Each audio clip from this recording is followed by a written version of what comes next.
Hello students, I am Dr. A.B. Patil. In this video lecture, we are going to study about the complex permanent tissue. We already discussed about the simple permanent tissue, that is parenchyma, collenchyma and sclerenchyma. Here we discuss about the complex permanent tissue. Means when the tissue is formed from the different type of the cells, then this type of the tissue is known as a complex permanent tissue. म्हणजे जी tissue ही वेगवेगळ्या सेल्सनी form होणार आहे तेव्हा त्या टिश्यूला आपण complex permanent tissue म्हणतो. Simple permanent tissue मध्ये आपण बघितलं होतं की सिंपल परमनंट टिश्यू ही एकसारख्या सेल पासून फॉर्म होणार आहे, एक प्रकारच्या सेल्स पासून फॉर्म होणार आहे, तेव्हा तिला आपण सिंपल परमनंट टिश्यू म्हणतो. पण जेव्हा टिश्यू ही वेगवेगळ्या प्रकारच्या सेल्सनी फॉर्म होते तेव्हा तिला कॉम्प्लेक्स परमनंट टिश्यू म्हटलं जातं. And there are two complex permanent tissue which are present in the cell, and these are nothing but the xylem and phloem. And this complex permanent tissue which perform the function of conduction, means conduction of water, mineral and food material. Xylem which perform the function of conduction of water and minerals, so it is a water conducting tissue. And phloem which conduct the food material, so it is a food conducting tissue. And these tissue which conduct the water, mineral and food material from the source to the sink. In this way, these tissues which are also known as conducting tissue or the vascular tissue. Here we discuss about the one of the conducting tissue, that is xylem.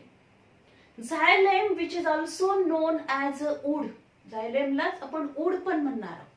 And the term xylem which was first introduced by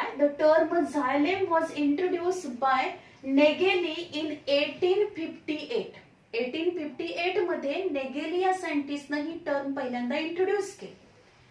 Then the term xylem have been called hadrome by Harberland in 1914. Hadrome है पण त्याला word वापरला जातो. Then there are two types of the xylem, that is primary xylem and secondary xylem. Means primary xylem which is formed firstly, and this primary xylem differentiated from procambium. Primary xylem हे procambium पासून form झालेलं असतं. Means whenever there is a primary growth of the plant body, at that time the meristematic tissue which are present, and these are in the form of procambium, and from this procambium there is a formation of primary xylem.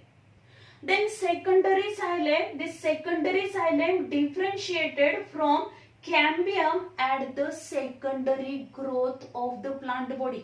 म्हणजे जेव्हा प्लांटची secondary growth होणार आहे तेव्हा त्या secondary ग्रोथच्या वेळी cambium पासून हे सेकंडरी झायलेम फॉर्म होणार आहे. Then the depending on the time of its origin in relation to the plant growth of plant organ, xylem is of two types. जे जर आपण बघितलं त्याची ओरिजिन कशी आहे त्याच्यावरून त्याचे परत दोन टाइप्स पडलेले आहेत, protoxylem and metaxylem. Protoxylem is first form in which lignification occur before organ complete its longitudinal growth. म्हणजे प्रोटोझायलेम जे असणार आहे ते सगळ्यात सुरुवातीला फॉर्म होत आणि त्याच्यामध्ये लिग्निफिकेशन जे होणार आहे ते लिग्निफिकेशन तो ऑर्गन त्याची लॉंगिट्युडिनल ग्रोथ कंप्लीट करण्याच्या आधीच त्याच्यामध्ये लिग्निफिकेशन होणार. Then the metaxylem is later formed and in which lignification occur after organ has completed its longitudinal growth. म्हणजे जेव्हा तो ऑर्गन त्याची लॉंगिट्युडिनल ग्रोथ कंप्लीट करणार आहे त्यानंतर तिथं काय होईल, लिग्निफिकेशन पाहायला मिळेल आणि त्याला आपण म्हणणार आहोत मेटाझायलेम, की जे नंतर फॉर्म होणार आहे, आणि प्रोटोझायलेम हे सुरुवातीला फॉर्म होतं. Then Also, there are different types of xylem based on position of protoxylem in relation to the metaxylem. Protoxylem आणि मेटाझायलेमची जी पोझिशन आहे त्याच्यावरून परत झायलेमचे डिफरंट टाइप्स पडले. फर्स्ट टाइप आहे that is exarch. In exarch type of xylem protoxylem lies outer side and metaxylem is inner side. म्हणजे जर आपण बघितलं प्रोटोझायलेम जर आउटर साइडला असेल, protoxylem lies to the outer side to the metaxylem, then this is known as exarch. म्हणजे आतल्या साइडला मेटाझायलेम असणार आणि बाहेरच्या साइडला प्रोटोझायलेम असेल तर त्याला आपण एक्झार्च झायलेम म्हणणार आहोत. For example dicot and monocot roots. Dicot आणि मोनोकॉट रूट्स मध्ये आपल्याला एक्झार्च झायलेम पाहायला मिळतं. देन नेक्स्ट टाइप आहे endarch or the centrifugal xylem. In this centrifugal or endarch xylem, protoxylem lies on the inner side of the metaxylem. म्हणजे जर आपण बघितलं एंडार्च मध्ये काय होईल, protoxylem lies on the inner side of the metaxylem. म्हणजे metaxylem बाहेरच्या साइडला असेल आणि मेटाझायलेमच्या आतमध्ये प्रोटोझायलेम जेव्हा प्रेझेंट असणार आहे तेव्हा त्याला आपण एंडार्च झायलेम किंवा सेंट्रीफ्युगल झायलेम म्हणतो. And this endarch type of the xylem which is observed in dicot and monocot stems. Dicot आणि मोनोकॉट स्टेम्स मध्ये आपल्याला endarch type of the xylem पाहायला मिळेल. Then mesarch type of xylem. In this mesarch xylem protoxylem in the middle and flanked on either side of the metaxylem. म्हणजे इथं जर आपण बघितलं प्रोटोझायलेम हे मिडलला असणार आहे, protoxylem in the middle and flanked on either side of the metaxylem. Then this type of the xylem is known as mesarch type. त्याला आपण मेसार्च टाइप ऑफ झायलेम म्हणतो. फॉर एक्झाम्पल टेरिडोफाइट्स मध्ये आपल्याला हे मेसार्च टाइप ऑफ झायलेम पाहायला मिळेल. Then the next type आहे that is the centrarch type of xylem, and this centrarch xylem in which protoxylem lies in the center and surrounded by metaxylem. म्हणजे मध्ये प्रोटोझायलेम present असणार आहे आणि या प्रोटोझायलेमला सराउंड कुणी केलेला आहे तर मेटाझायलेमनी सराउंड केलेला असेल. Then it is known as a centrarch. म्हणजे सेंटरला प्रोटोझायलेम प्रेझेंट आहे and this central protoxylem which is surrounded by metaxylem, then it is known as a centrarch. And this centrarch xylem which is found in protostele. Protostele मध्ये आपल्याला हे सेंट्रार्च झायलेम पाहायला. Then as the xylem is a complex permanent tissue, this xylem which is formed from the different type of the cells and the components which are present in the xylem, these are nothing but the xylem tracheids, xylem vessels, xylem parenchyma and xylem sclerenchyma. So these four different type of the cells which are present in the xylem, and all these cells togetherly perform the function of conduction of water and minerals from roots to all aerial parts of the plant body. म्हणजे जर आपण बघितलं झायलेम ही complex permanent tissue आहे आणि 4 वेगवेगळ्या प्रकारच्या cells पासून form झाले असते. म्हणजे त्याच्यामध्ये ट्रॅकिड्स आहेत, वेसल्स आहेत, झायलेम पॅरेन्कायमा आहे आणि झायलेम स्क्लेरेन्कायमा आहे. आणि ह्या सगळ्या सेल ज्या असणार आहेत त्याच्यापासून एक टिश्यू फॉर्म झाली आहे, झायलेमी टिश्यू फॉर्म झाली आणि this xylem which perform the function of conduction of water and mineral. म्हणजे रूट्स जे काही वॉटर अँड मिनरल्स ऍब्सॉर्ब करणार आहेत ते वॉटर अँड मिनरल्स या झायलेम मार्फत प्लांटच्या सगळ्या ऑर्गन्स पर्यंत काय केलं जातं, कंडक्ट केलं जातं through this xylem. Then if you observe this diagram of the xylem, झायलेमची जर आपण ही डायग्राम बघितली तर आपल्याला इथं या पद्धतीने हे मेटाझायलेम पाहायला मिळतील. लार्जर आपल्याला इथं मेटाझायलेम पाहायला मिळतात. त्यानंतर हे प्रोटोझायलेम प्रेझेंट असेल. त्याचबरोबर इथं आपल्याला हे झायलेम स्क्लेरेन्कायमा पाहायला मिळेल. Xylem sclerenchyma which is the dead tissue, ही डेड टिश्यू आहे and which gives the mechanical strength rigidity to the xylem. झायलेमला मेकॅनिकल स्ट्रेंथ रिजिडिटी देण्याचं काम करेल ती. त्यानंतर हे metaxylem, protoxylem conduction of water and mineral करतील. त्याचबरोबर इथं जर आपण बघितलं तर मध्ये आपल्याला ह्या ट्रॅकिड्स पाहायला मिळतात. झायलेम ट्रॅकिड्स प्रेझेंट असते. These xylem tracheids which also perform the function of conduction of water and mineral. Then next आपण इथं बघतोय या ब्ल्यू कलरनी ज्या सेल्स दाखवल्यात त्या आहेत झायलेम पॅरेन्कायमा. तर झायलेम पॅरेन्कायमा जे असणार आहे, दिस झायलेम पॅरेन्कायमा which perform the function of the storage of the food material and also help for the conduction. आता इथं जर आपण बघितलं या प्रोटोझायलेमच्या खाली आपल्याला लायसेजिनस कॅव्हिटी पाहायला मिळते. आता ही लायसेजिनस कॅव्हिटी म्हणजे काय असणार आहे, या प्रोटोझायलमच्या इनर साइडला ज्या काही पॅरेन्कायमा सेल्स असतील त्या डिझॉल्व्ह होऊन तिथे एक कॅव्हिटी फॉर्म होते आणि त्या कॅव्हिटीला आपण लायसेजिनस कॅव्हिटी म्हणतो. So this is all about the structure of the xylem. जर आपण ट्रान्सवर्स सेक्शन घेतला तर आपल्याला झायलेमचं स्ट्रक्चर अशा पद्धतीनं पाहायला मिळेल. When we observed in detail structure of the xylem, there are 4 different components. That is, first we discuss about the tracheids. Tracheids which are elongated one, and these elongated cells which are nothing but the tracheids, and these tracheids which having the oblique and tapering ends.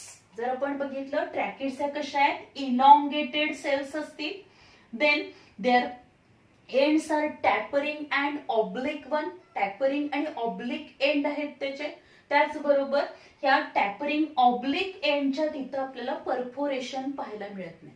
Means these tapering ends without pores. तिथं pores absent असणार आहे.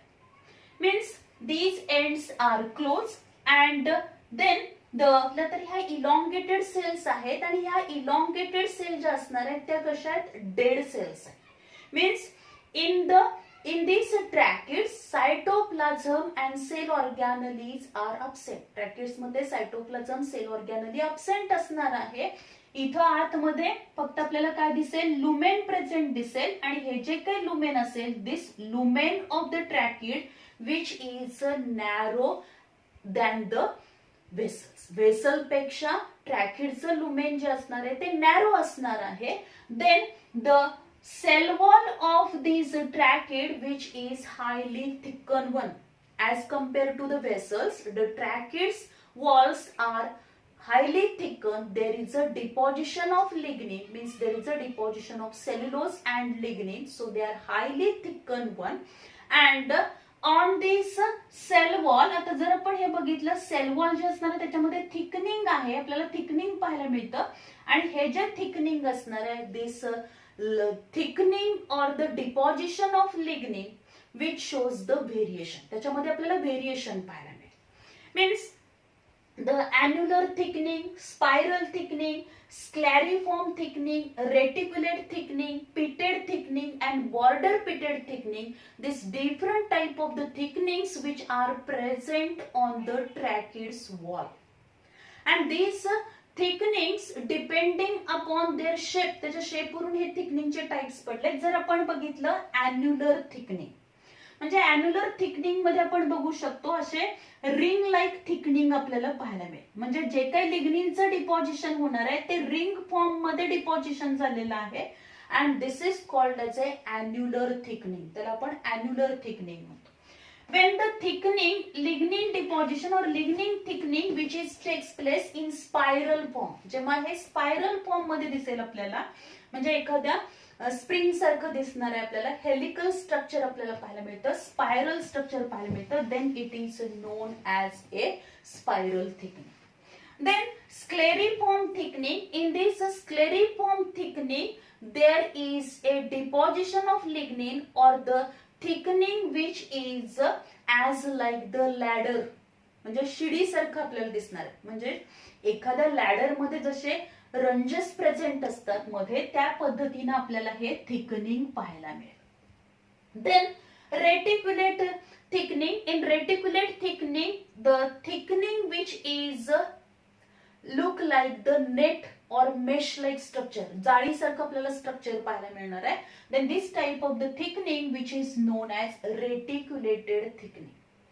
Then pitted and border pitted thickening means pits. जर आपण बघितलं हे जे काही आपण जर हे व्हेसल्स किंवा ट्रॅकिड्स आपण कन्सिडर केला, तर ट्रॅकिड्स आणि व्हेसलच्या सेल वॉल वरती हे थिकनिंग आपल्याला पाहायला मिळतं. आता या थिकनिंग मध्ये जर आपण बघितलं, इथं सगळीकडे लिग्निनचं डिपॉझिशन झालेलं असणार आहे, पण मध्ये मध्ये काही सर्क्युलर असे काय दिसतात आपल्याला, व्हेकंट रिजन दिसत आहेत की जिथं थिकनिंग अब्सेंट असेल. Means some portions where the thickening is absent, means there is no deposition of lignin, and this region which is known as a pit, त्यांना आपण pit म्हणतो. And these pits which are the normal simple pits पण present असतील, किंवा काही वेळा आपल्याला काय दिसतील असे बॉर्डर पिट्स पण पाहायला मिळतात. So these pits are the advanced type of the thickening. म्हणजे जे ट्रॅकिड्स आणि व्हेसल्स मध्ये जे आपल्याला थिकनिंग पाहायला मिळतं, त्या थिकनिंग मधलं सगळ्यात ऍडव्हान्स टाईपचं थिकनिंग कुठलं आहे, पिटेड थिकनिंग आहे. आणि त्या पिटेड मध्ये दोन टाईपचे पिट्स आपल्याला पाहायला मिळतात. सिंपल पिट्स पण पाहायला मिळतील आपल्याला, आणि बॉर्डर पिट्स पाहायला मिळतात. म्हणजे हा पिट रिजन जो आहे तिथं लिग्निनचं डिपॉझिशन असणार नाही. And through this pits which play very important role in the transport of the water. म्हणजे जे काही वॉटर असणार आहे ते एका ट्रॅकिड मधून दुसऱ्या ट्रॅकिड मध्ये जे वॉटर ट्रान्सपोर्ट होणार आहे, त्याच्यामध्ये या पिट्स मार्फत हे काय होईल, वॉटर कंडक्ट होणार आहे. एका ट्रॅकिड मधून ते दुसऱ्या ट्रॅकिड मध्ये ट्रान्सफर केलं जातं. So in this way, these trachyds which are elongated, which having the tapering ends, and these tapering ends without pores, त्याच्यामध्ये पोर्स नाही आहेत, आणि ज्या काही नंबर ऑफ ट्रॅकिड ज्या प्रेझेंट असणार आहे, म्हणजे इथं एक ट्रॅकिड आहे तर या पद्धतीने इथं दुसरी ट्रॅकिड प्रेझेंट असेल, त्याच पद्धतीने अशा पद्धतीने तिसरी ट्रॅकिड प्रेझेंट असेल. आणि ह्या ज्या ट्रॅकिडची वॉल जी असणार आहे, या वॉल्स मध्ये जे पिट्स प्रेझेंट असतील, त्या पिट्स मार्फत म्हणजे ह्या एका ट्रॅकिड मधून दुसऱ्या ट्रॅकिड मध्ये असं वॉटर काय होणार आहे, ट्रान्सलोकेट होणार आहे किंवा ट्रान्सफर होईल, कंडक्ट होणार. एका ट्रॅकिड मधून ते दुसऱ्या ट्रॅकिड मध्ये इझिली ट्रान्सफर होणार. So these ट्रॅकिड्स which carry out the function of the conduction of water and minerals, and these ट्रॅकिड्स which are present in angiosperm, then gymnosperm and pteridophytes. In gymnosperm and pteridophytes, the tracheids which carry out the function of conduction of water and minerals. कारण जर आपण gymnosperm आणि pteridophytes मध्ये बघितलं, तर gymnosperm आणि pteridophytes मध्ये फक्त ट्रॅकिड्सच प्रेझेंट असणार आहे, तिथं व्हेसल्स अब्सेंट असतील. त्यामुळे जे काही conduction of water and minerals करायचं आहे ते ट्रॅकिड मार्फतच वॉटर अँड मिनरलचं कंडक्शन केलं जातं. 95% wood formation takes place by these tracheids in gymnosperm and 5% in the angiosperm. Then next आहे vessels. Vessels which are present in the angiosperm. Angiospermic plant मध्ये, flowering plants मध्ये जर आपण बघितलं तर फ्लावरिंग प्लांट्स मध्येच फक्त व्हेसल्स प्रेझेंट असतील, झायलेम व्हेसल्स प्रेझेंट असतील. And these xylem vessels which are arrange one above the each other, म्हणजे असे ह्या झायलेम व्हेसल्स एकावर एक अशा झायलेम व्हेसल्स काय असणार आहे, अरेंज झालेले असतात. आणि ह्या एकमेकावरती अरेंज होऊन या एक व्हेसल ही दुसऱ्या व्हेसल वरती अरेंज झालेली असेल, आणि दोन व्हेसल्स मध्ये म्हणजे या प्रत्येक व्हेसलचा जो काही त्याच्यामध्ये असलेला सेप्टम जो असतो तो डिझॉल्व्ह झालेला असतो. And the end portion that is the the vessels which having the oblique and tapering end but which is with perforation. तिथे आपल्याला काय पाहायला मिळेल, the open with a perforation plate, म्हणजे दोन वेसलच्या मध्ये परफोरेशन प्लेट प्रेझेंट असेल. आणि बऱ्याच वेळेला आपण बघतो की या वेसल्स मधल्या ज्या जे काही मधला सेप्टम असतो तो काय असणार आहे, डिझॉल्व्ह झालेला असेल. And all these vessels which are arrange one about the each other to form a pipe-like structure, and through this pipe the conduction of water and minerals can easily takes place. So these vessels which having the broad lumen, जर आपण याचा lumen जर बघितला तर lumen कसा आहे, म्हणजे मधला वेकंट जो रिजन असणार आहे, lumen जो असणार आहे तो कसा असेल, broad lumen असेल, or the wide lumen which is present in the vessel. But the cell wall of the vessels which is less thicker than the tracheids. Tracheids पेक्षा ह्या काय असणार आहेत, less thicken आहेत. And the cell wall of these vessels which is thickened, there is a deposition of lignin, and this deposition of the lignin which also shows the different pattern, means a thickening which shows the variation, that is the border pitted thickening, then the scleriform thickening, then the reticulate thickening, then the spiral thickening, annular thickening, असे different टाइपचे thickening आपल्याला त्याच्या sale wall मध्ये, म्हणजे वेसलच्या sale wall मध्ये आपल्याला पाहायला मिळते. Then these vessels which are also dead one, या वेसल्स पण डेड आहेत, त्याच्यामध्ये वेकंट हे काय असेल, इथं लुमेन प्रेझेंट आहे की ज्या लुमेन मधून वॉटर अँड मिनरलचं कंडक्शन होणार. Vessels which are dead and there is no presence of the cytoplasm and cell organelle. त्या डेड आहेत म्हणजे त्याच्यामध्ये सायटोप्लाझम नसणार आहे, सेल ऑर्गॅनली असणार नाहीये, त्याच्यामध्ये फक्त काय असेल, सेल वॉल जे असेल त्या सेल वॉल मध्ये लिग्निनचं डिपॉझिशन झालेलं असेल, आणि त्या लिग्निनच्या डिपॉझिशन मध्ये पण आपल्याला व्हेरिएशन पाहायला मिळतं. Then these vessels are present in angiospermic plant, and in angiospermic plant they perform the conduction of water and minerals. But in some pteridophytes and gymnosperm there is also presence of the vessels. If you observe in the Selaginella and Pteridium, these pteridophytic plants, vessels are present, and vessels are also observed in the Netum. Netum या gymnospermic plant मध्ये पण vessels present असणार. Then the next component आहे xylem मधला, that is xylem parenchyma. Xylem parenchyma is the only living tissue of the xylem. Xylem मधल्या फक्त living tissue किंवा living cells कोणत्या आहेत, तर xylem parenchyma असणार. And these xylem parenchyma which having this thin cell wall, the cell wall is made up from the cellulose. Then these are not compactly arranged. Compactly arranged असणार नाही, त्याच्यामध्ये intercellular space present असेल. Then these parenchyma which having the cytoplasm, prominent nucleus and other cell organelles त्याच्यामध्ये present असते.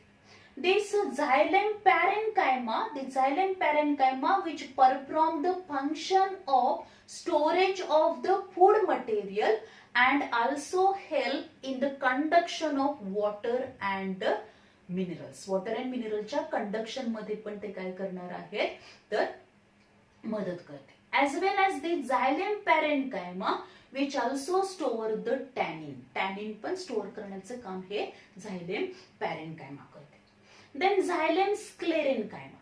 Xylem sclerenchyma जर आपण बघितला, या xylem sclerenchyma and this xylem sclerenchyma which is the dead tissue. He dead tissue आहे which is formed from the dead cells.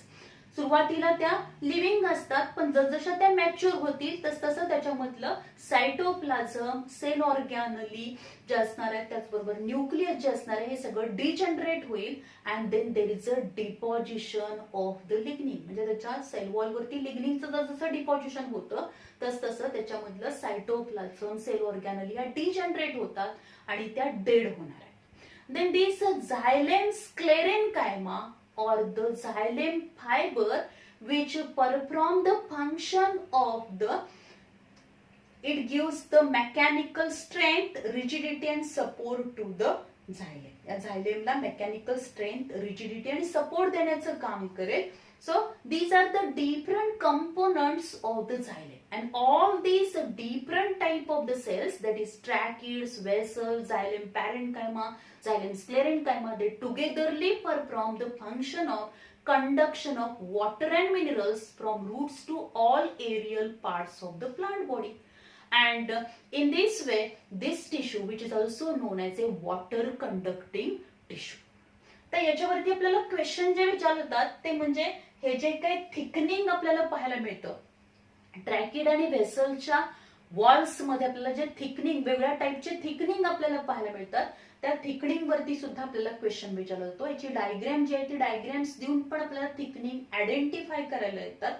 That is annular, spiral, scleriform, reticulate, हे different टाईपचे thickening, these thickenings which are very important for the exam. Then next आपण जर बघितलं तर याच्यामधले जे component आहेत त्या कंपोनंट वरती एखादा क्वेश्चन विचारला जाऊ शकतो आपल्याला. त्याचबरोबर फंक्शन वरती क्वेश्चन विचारला जाऊ शकतो थेरीला. त्याचबरोबर हे जे काही टाइप्स असतील xylem, types of xylem depending upon their the position of protoxylem in relation to the metaxylem, याच्याशी रिलेटेड पण आपल्याला एमसीक्यू मध्ये क्वेश्चन विचारला जाऊ शकतो. Then the depending upon the origin वरून जे टाइप्स पडले त्याच्याशी रिलेटेड पण आपल्याला एमसीक्यू मध्ये क्वेश्चन विचारले जाऊ शकतात. So types of xylem, then function of xylem, then these different types of the thickening which are very important for the exam. In next lecture we will discuss about the next complex permanent tissue, that is phloem. Thank you very much.